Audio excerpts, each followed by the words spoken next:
Hello friends, welcome back to my channel. আশা করি সবাই ভালো আছো, আমিও ভালোই আছি। আচ্ছা, টিনাকে নিয়ে বেশ কয়েকদিন আমি ভিডিও করছি না খুব একটা। ওর ব্লগে দেখছি, রোজই দেখছি, সেরমভাবে কন্ট্রোভার্সিয়াল কিছু নেই, তার জন্য আমি ওকে নিয়ে সেরমভাবে বলি না। তা আজকে মনে হলো ওকে নিয়ে কিছু একটু বলবো। সব ব্লগ থেকেই কিছু কিছু জিনিস নিয়ে তোমাদের সঙ্গে একটু আলোচনা করব। তারপরে আহ, তারপরে আসছি স্টেপ বাই স্টেপ, তোমরা শুনতে থাকো, পুরো ভিডিওটা দেখো এবং অবশ্য করেই স্কিপ করো না। দেখো, টিনা ওর বাপের বাড়িতে আছে, এটা তো আমরা দেখতেই পাচ্ছি। তবু নানা লোক বা ক্রিয়েটার যাই বলো না কেন, ওরা চরিত্র চালিয়েই যাচ্ছে। কোথায় আছে, কিভাবে আছে, এটা মানে ফলস একটা ডিটেকশন করার জন্য।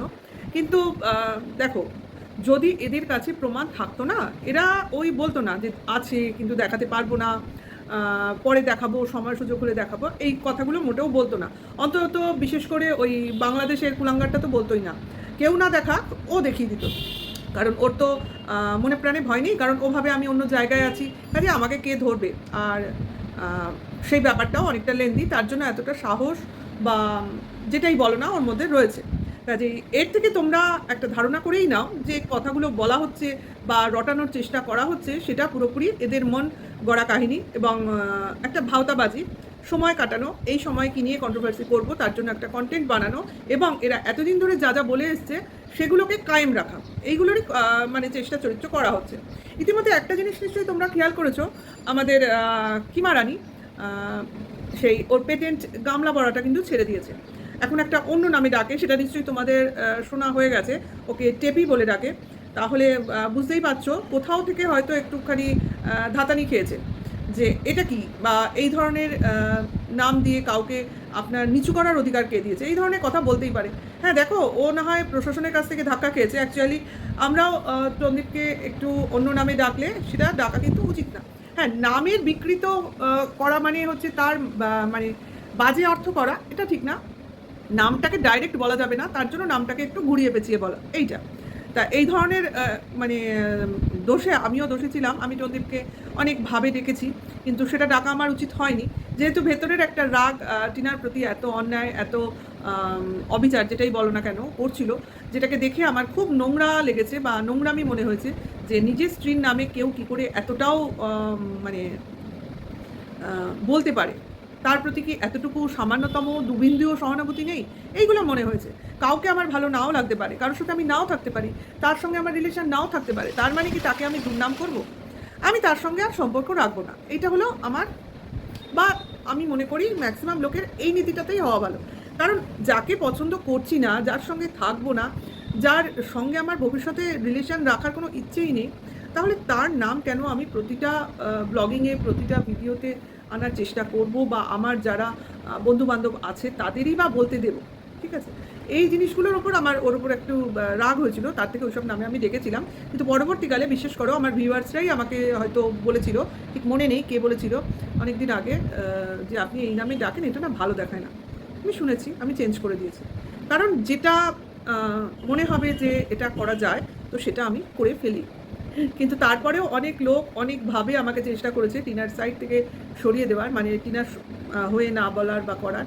দেখো, এটা পক্ষপাতিত্বের ব্যাপার নয়, আমার যে যাকে মনে হয়েছে যে না এর পাশে থাকা উচিত, এর হয়ে বলা উচিত, সেটা আমি বলি। হ্যাঁ, ভিউজ পাওয়ার, ভিউজ কামানোর জন্য আমি পক্ষপাতিত্ব করেছি তা কিন্তু নয়, আমার ইচ্ছা, এটা আমার পুরোই ব্যক্তিগত একটা ইচ্ছে, তার জন্য। এবার তার থেকে আমার চ্যানেল গ্রো হলো কি হলো না, ভিউজ এলো কি এলো না, সেটা সেকেন্ডারি ম্যাটার। ম্যাটার তো অবশ্যই, চ্যানেল যখন খুলেছি, ইউটিউবে যখন কাজ করছি, ম্যাটার তো অবশ্যই, কিন্তু এটা সেকেন্ডারি ম্যাটার। ফার্স্ট ম্যাটারটাই হচ্ছে একজন মায়ের পাশে দাঁড়ানো এবং মাকে ছেলেকে যাতে পেয়ে যায়, মা ছেলেকে বা ছেলে মাকে, এইটাই আমার ফার্স্ট প্রায়োরিটি। ব্যাস, এইটুকুই। তা আমরা দেখতে পাচ্ছি টিনা ওর বাপের বাড়িতে খুব ভালো আছে, পরিবারের প্রতিটা লোকের সঙ্গে আনন্দে উৎসবে মেতে থাকছে, বিশেষ করে ওর দুঃখটাকে ভোলার চেষ্টা করছে। হ্যাঁ, অবশ্য করি, কারণ ব্লগিংয়ে যেটা দেখাচ্ছে সেটা তো 100% পুরোটা তোমার ফিলিংস এখানে শেয়ার করে না। যেটুকু দেখায় ব্লগিংয়ের খাতিরে দেখায়, যাতে লোক ভিউজ দেয়, চ্যানেলটা তাড়াতাড়ি গ্রো করে।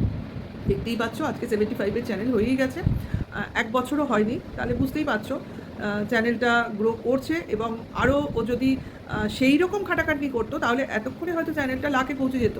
কারণ ওর মন মেজাজ সেভাবে কাজ করে না, ভালো লাগে না, সেভাবে রেগুলার ভিডিও দেয় না, কারণ একটা অশান্তিতে আছে, সেটা তোমরা সবাই জানো। এইবার চলে আসি ভোট। দেখো, ভোট দিতে পারলো না, কারণ ভোট তো ওর যেখানে অর্থাৎ শ্বশুরবাড়িতে সেই জায়গায় ও ভোট দিতে পারলো না, অর্থাৎ ওর গণতান্ত্রিক অধিকারও প্রয়োগ করতে পারলো না। তা একটা সমস্যার জন্য হয়নি। এরপরে আশা করি আধার কার্ড চেঞ্জ হয়ে গেলে ভোটার কার্ডটাও যখন চেঞ্জ হয়ে যাবে তখন ওর নেক্সট ভোটটা ও যেখানে থাকবে অর্থাৎ বাপের বাড়িতে ওই অঞ্চলেই নিশ্চয়ই ভোটার কার্ড হবে বা ওর নিউ অ্যাড্রেসে ভোটার কার্ড আসবে। তাহলে সেটা পরবর্তী পর্যায়ে আমরা দেখতে পাবো বা জানতে পারবো। এই বছরের জন্য এই কাজটা ওর হলো না। তা বলে কি ভোট পড়লো না? ওর ভোট এখানেই ছিল। ও যদি মনে করতো এখানে এসে ভোট দেবে সেটা ও দিতে পারতো, কিন্তু দিল না। কারণ যা সমস্যা চলছে, যা একটা অস্থিরতা চলছে, যে প্রবলেমের মধ্যে ওরা রয়েছে আইন আদালত প্রশাসন, সেখানে আর ওই সম্ভাবনাটা থেকে যায় না। কাজেই ওটাকে তোমার বিনা প্রয়োগেই রেখে দিতে হলো। যাই হোক, এইবার আসি তোমার ওর কী বলে আজকের ব্লগিংয়ে ঘুরতে বেড়াতে যাওয়া। খুব সুন্দর জায়গাটা, ভীষণ সুন্দর। যেখানে ঘুরতে গেল আজকে, ঘোষবাড়ির যে জায়গাটা, সত্যিকারের একটা সারাটা দিন বিকেলবেলা থেকে সন্ধ্যেবেলা খুব সুন্দরভাবে কাটানো যায় সময়।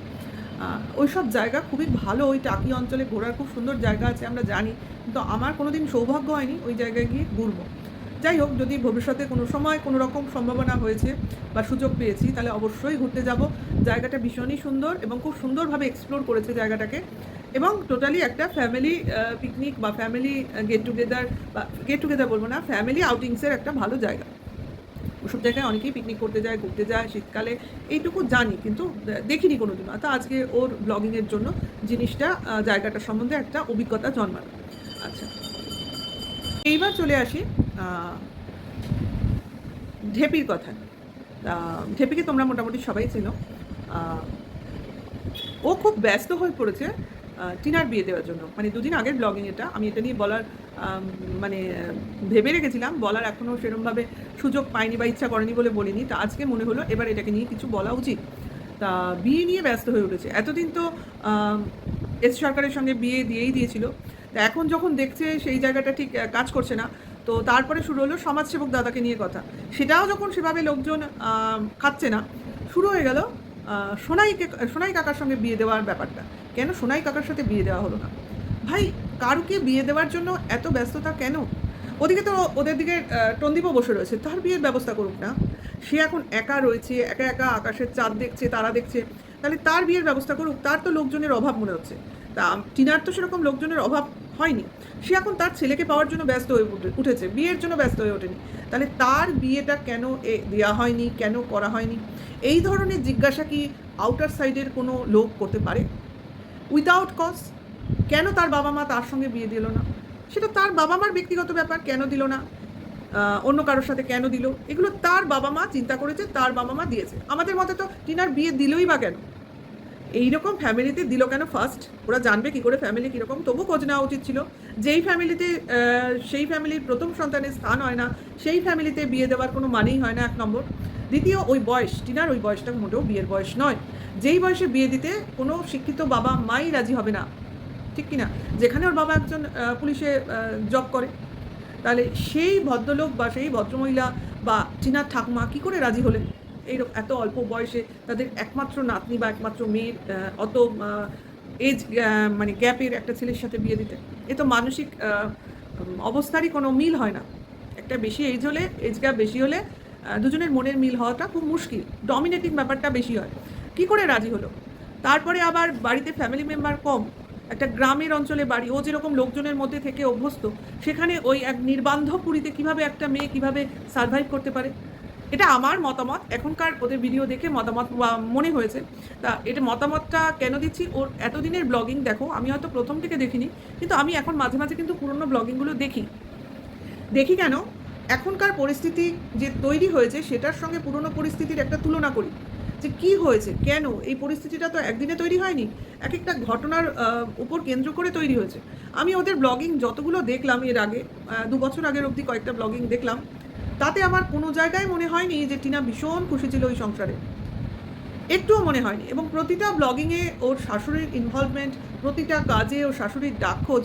তোমরা বলবে যে সংসারে বড় থাকলে সে করে নিশ্চয়ই করে, একদম করে, কিন্তু তারপরেও স্বামী স্ত্রীর একটা কিন্তু প্রেসিয়াস টাইম থাকে, যে টাইমটা তারাই শুধু নিজেরা স্পেন্ড করে, যেভাবে ম্যান্ডি স্যান্ডি, খেয়াল করে দেখো ম্যান্ডি স্যান্ডিরও কিন্তু শ্বশুর শাশুড়ি আছে, কিন্তু ওদের একটা টাইম আছে, ওদের একটা কোয়ালিটি টাইম আছে যেটা ওরা স্পেন্ড করে। অবশ্য তার মধ্যে থেকেও ম্যান্ডি তার রূপ দেখিয়ে দিয়েছে, সেটা কথা না। কথাটা হচ্ছে কেউ এত ক্লোজনেস পেয়েও ওই কাণ্ড করে, কেউ না পেয়ে ওইটা করতে বাধ্য হয়। তার মানে কারোর স্বভাব আর কারোর উপায় নেই, মানে ওর মধ্যে একটা কি বলবো অ্যাক্সিডেন্টাল ঘটনা হয়ে গেছে, অ্যাক্সিডেন্টের মতো ঘটনা হয়ে গেছে। এই যে একটা দীঘায় যাওয়ার গল্প হচ্ছে না, গল্প না এটা ঘটনা, যে শাশুড়িকে নিয়ে দীঘায় গেল অথচ শ্বশুর বাড়িতে থেকে গেল, এটা খুব আনইউজুয়াল জিনিস। হতে পারতো যদি তার শ্বশুরমশাই না থাকতো, শাশুড়ি একা, সেখানে শাশুড়িকে নিয়ে গেল, এটা কিন্তু দৃষ্টিকটু লাগে না। যেখানে শাশুড়ির শ্বশুর রয়েছে, অর্থাৎ শ্বশুর শাশুড়ি দুজন রয়েছে, সেখানে একজন লোক, সেটা সবসময় শাশুড়িই হয়, সেটা কেন? মানে টন্দীপের মাই হয় কেন, টন্দীপের বাবা হয় না কেন, বা দুজনেই একসাথে হয় না কেন? এই প্রশ্ন তো দর্শকদের, ভিউয়ার্সদের মনে আসবেই, এবং আমাদের কন্ট্রোভার্সি ক্রিয়েটারদের মনে আসবেই। সেটাই বলা হয়েছে যে কেন ছেলে সবসময় মার সঙ্গে থাকে, মাকে নিয়ে ঘুরতে যায়, মার সঙ্গে খেতে বসে, কেন বাবা নয়? এবং এটা সত্যিই দৃষ্টিকটু। আজ নয়, বউ বাড়িতে নেই, তার জন্য এরকম হচ্ছে। বউ যখন ছিল তখনও মা এদের দুজনের মাঝে ঢুকছে। আজকে দীঘায় ঘুরতে গেছে, আমরা দেখলাম 2 বছর আগের একটা ব্লগিং আমি দেখেছি, সেখানে মাকে নিয়ে গেছে, বিশ্বাস করো আমি স্টান্ট হয়ে গেলাম। একটাই রুম ওরা বুক করেছে, যে রুমে ওরা 3 জন বাচ্চা সহ প্লাস শাশুড়ি একটা রুমে থাকবে, এবং সেই রুমে তোমার একটা ডাবল বেড, একটা সিঙ্গেল বেড রয়েছে। ঠিক আছে, সেক্ষেত্রে কি হয়, শাশুড়ি হয়তো সিঙ্গেল বেডে শুয়ে পড়লো, এরা 3 জন ফ্যামিলি মেম্বার একসাথে শুলো, কিন্তু আমরা পরিষ্কার সেই ব্লগিংয়ে দেখতে পাচ্ছি যে শাশুড়ি আর টন্দীপ, অর্থাৎ টন্দীপ আর টন্দীপের মা একটা ডবল বেডের খাটে শুচ্ছে, আর ছেলে নিয়ে টিনা আলাদা ওই সিঙ্গেল বেডের খাটে শুচ্ছে। সত্যিকারের এই জিনিসগুলো আমরা বলছি আমাদের খারাপ লাগছে, কিন্তু ব্যাপারটা হচ্ছে এখানে তার মাকেই কিন্তু এই ডিসিশন মেকারটা হওয়া উচিত।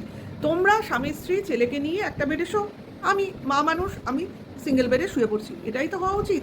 অথবা এটা হতে পারতো শাশুড়ি টিনা তার বাচ্চাকে নিয়ে একটা খাটে শুলো, রন্দীপ একটা মেল হিসেবে আরেকটা সিঙ্গেল খাটে শুয়ে পড়লো, এটা হতে পারতো। কিন্তু এটা কখনোই বাঞ্ছনীয় হওয়া ছিল না যে মা আর ছেলে একটা খাটে শোবে, আর টিনা তার বাচ্চাটাকে নিয়ে একটা খাটে শোবে। এটা কিন্তু বাঞ্ছনীয় নয়, এটা দেখতে যথেষ্ট দৃষ্টিকটু লেগেছে। বুঝতে পারছো? এই জিনিসগুলোকে নিয়েই কিন্তু কথা। এই কথাগুলো বললেই অপরপক্ষ থেকে কথা আসে, যদি কারো ছেলের থাকে তাহলে টিনার সাথে তার বিয়ে দিয়ে দাও। কেন, কি কারণ? এটা একজন আমাদের কো ক্রিয়েটার কে ডেপি বলেছে যে, যেহেতু সৌমি নাম নিয়েই বলছি, সৌমি বলেছে ডেপি মেয়ের সাথে টন্দীপের বিয়ে দিয়ে দিতে, কারণ ওর টন্দীপকে খুব পছন্দ, আর সেহেতু ডেপির মতে তাহলে টিনার সঙ্গে কেন সৌমির ছেলের বিয়ে দিয়ে দিচ্ছে না? আশ্চর্য! এটা কোন বিশেষে বলে একটা ছেলে যার বয়স এখনও 21 থেকে জাস্ট বেরিয়ে 22-23 বছর হবে, হয়তো টিনা থেকে 1-2 বছরের ছোট হবে, 1 বছরের ছোট হবে সম্ভবত, সেম এজ কি 1 বছরের ছোট, তার সঙ্গে নাকি টিনার বিয়ে দিয়ে দেবে। আর সেখানে টন্দীপের সঙ্গে ওর মেয়ের বিয়ে দেওয়া হয়েছে বলে ওর খুব গায়ে ঝাল ধরছে। কেন? এটা তো ওর মেয়ে তো টন্দীপের মেয়ের থেকে বড় নয়, তাহলে কেন গায়ে ঝাল ধরছে? যে ছেলে এত ভালো, এইরকম ছেলে লাকি একটা পাওয়া যায়, তা সেই ছেলের সঙ্গে যদি কোনো একজন গ্র্যাজুয়েশন করা মেয়ের করছে আর কি, এরকম মেয়ের বিয়ের কথা হয়, তাতে অসুবিধা কোথায়? সে তো টিনার বয়সেই হবে, তাহলে কেন নয়? এটা কেন অপছন্দ লাগছে?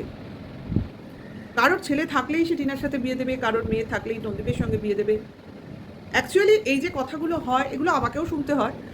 আমাকে আসলে কারোর ফ্যামিলি মেম্বারের সঙ্গে আমাকে দেখে না বলে অনেক লোকই জানে না, বা হয়তো বা আমাকে কম চেনে, সেই হিসেবে অনেকে এসে বলে আপনার ছেলের সঙ্গে যেহেতু টিনাকে সাপোর্ট করি বিয়ে দিয়ে দিন। ওরা বোঝে না যে আমার ছেলে নেই, তার জন্য এসে বলে বা জানে না।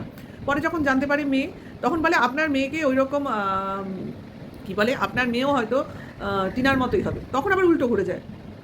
মানে যেভাবে হোক খারাপ প্রতিপন্ন করতে হবে, এটা কথা নয়। সবসময় ছেলে মেয়েদের টেনে এনে তোমরা ব্যক্তিগত আক্রমণ চালাবে, এটা কোনো একটা ডিসেন্ট লোকের পরিচয় নয়। বাদ দিয়ে কথা বলো না, ক্রিয়েটার টু ক্রিয়েটার কথা বলো না, আপনি কেন বলছেন বা আপনি কেন করছেন, এই অবধিই থাকুক না কেন। তো আপনার ছেলে মেয়ে, আপনার মেয়ে, এগুলো কেউ শুরু করে তারপর সেটা চলতে থাকে, এটা কিন্তু ভালো দেখায় না। সবার মেয়ে, সবার ছেলে সবার কাছে একদম প্রাণের থেকে প্রিয়, এবং আমার কাছে তো সব ছেলে মেয়েই সমান, সেখানে আমি কখনো দ্বিমত আলাদা করতে পারি না যে ওর মেয়ে বাজে বা ওর ছেলে বাজে, এটা আমি করতেই পারবো না। কোনো ছেলে মেয়েই খারাপ ভালো হয় না, সবাই ভালো, সবাই ভালো। খারাপ কাজ করলে তবে সে খারাপ কাজ, যাকে দেখতে পাচ্ছি না তাকে নিয়ে বলার অধিকার আমার নেই।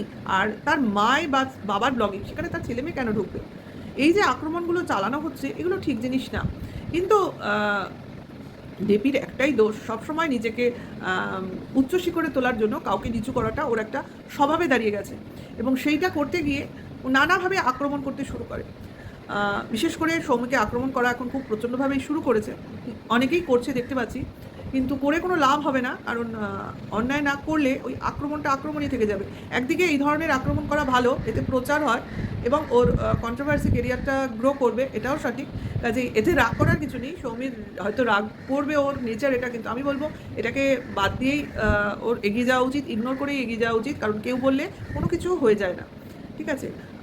ছেলে মার সাথে ছেলে মাকে ভালোবাসবে বা মার সাথে সময় কাটাবে, বা মার সঙ্গে ছেলের যে একটা সুন্দর সম্পর্ক, এটা সবটা খুবই সুন্দর জিনিস।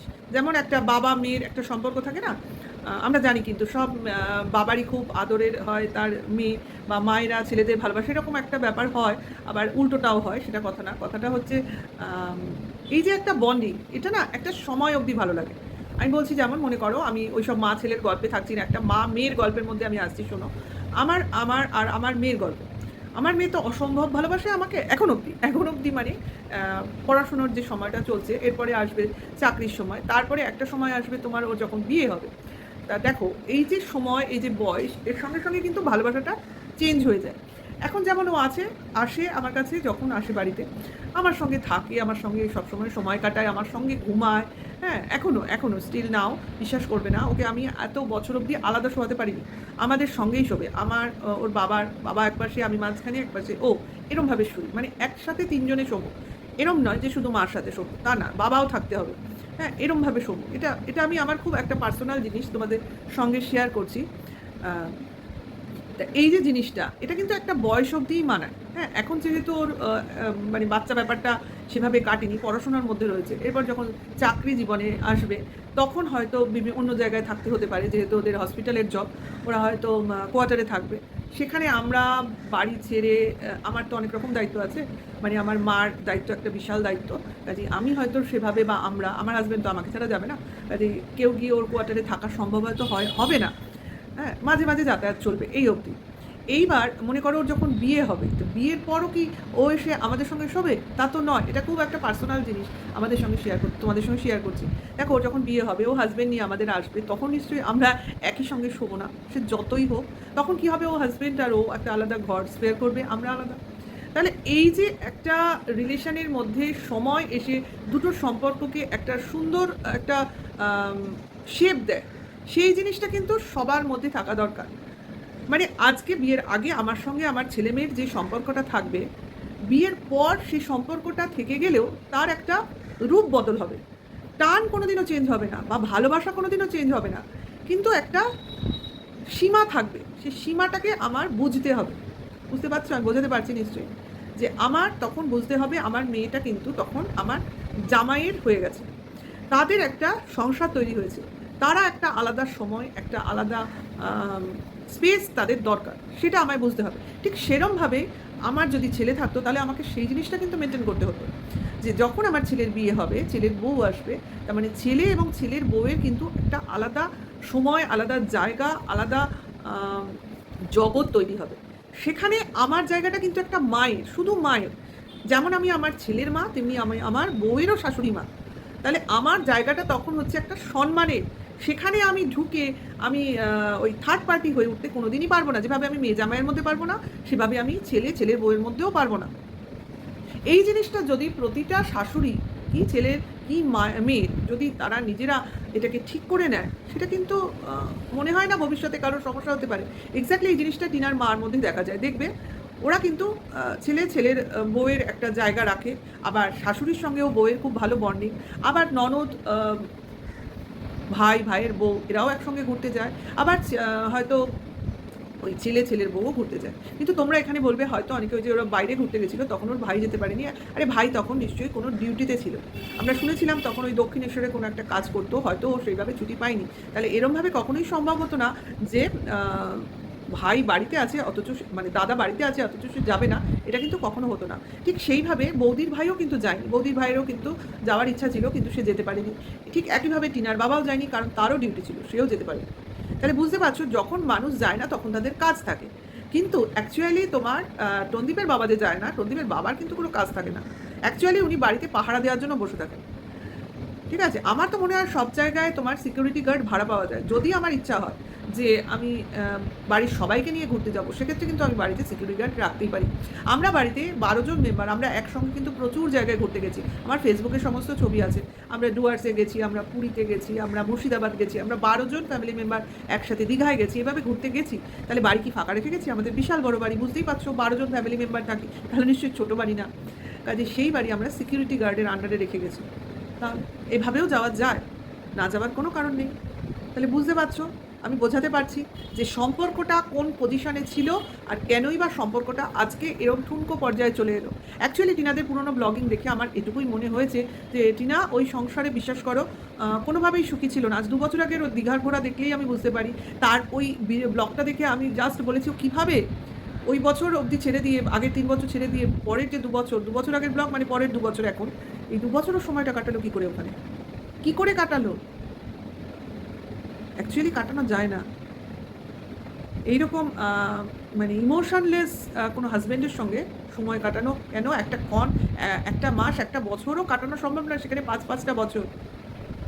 যারা ভাবছেন অত্যন্ত, এই জন্যই কথাগুলো আসে, যারা ভাবছেন অত্যন্ত ভালো ফ্যামিলি, অত্যন্ত ধনী ফ্যামিলি, এই ফ্যামিলি থেকে ছেড়ে চলে গিয়ে কী করে আছে, তারা অ্যাকচুয়ালি ওখানে গিয়ে থেকে আপনাদের বুঝতে হবে যে কেন আছে, কিসের জন্য আছে, বা কিসের জন্য ও ছেড়ে চলে এসেছে, কেন ছেড়ে চলে এসেছে, কেনই বা বাইরে এসে ও এত প্রাণবদ্ধ আছে, নিজে একটা মুক্ত আকাশের তলায় ও নিঃশ্বাস নিতে পারছে। এখন শুধু ওর প্রয়োজন ওর ছেলেকে।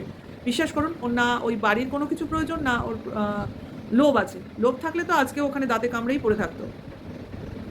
যাই হোক, এটুকুই আপনাদের সঙ্গে একটু শেয়ার করতে আসলাম, কারণ কিছু তরজা, কিছু আলোচনা, কিছু কাদা মাখামাখি, কিছু কাদা ছোড়াছুড়ি, বাচ্চাদের নিয়ে টানাটানি, এগুলো তো চলছে, মনে হয় না কোনোদিনও বন্ধ হবে।